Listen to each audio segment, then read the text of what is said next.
Hundreds go missing at night, yet no one notices. We live in a society where economy over everything, economy over oppression, economy over those begging for our help.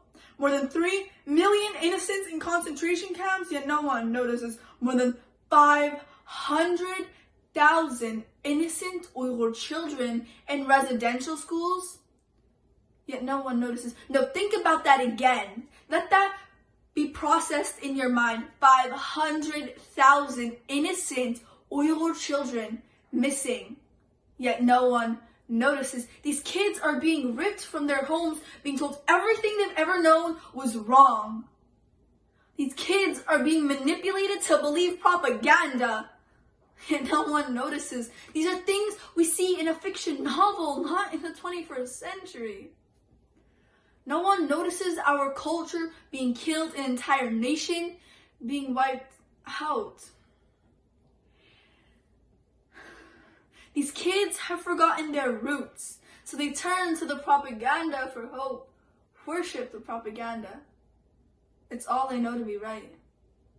These kids are being brainwashed, yet no one notices. They rather not notice. They rather the economy grow and the people die. I know they don't say it, but they imply it, turning a blind eye to those begging for their help for the sake of the economy. Then these kids' hope crashes. Hope crashes when these kids are told their parents are criminals. Criminals because they taught them their own culture.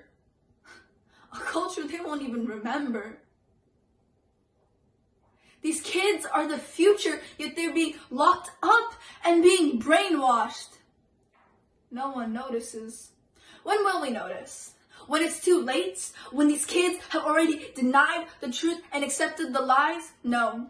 We notice now, we speak up now, and we demand the release of 500,000 innocent Uyghur children from these residential schools now.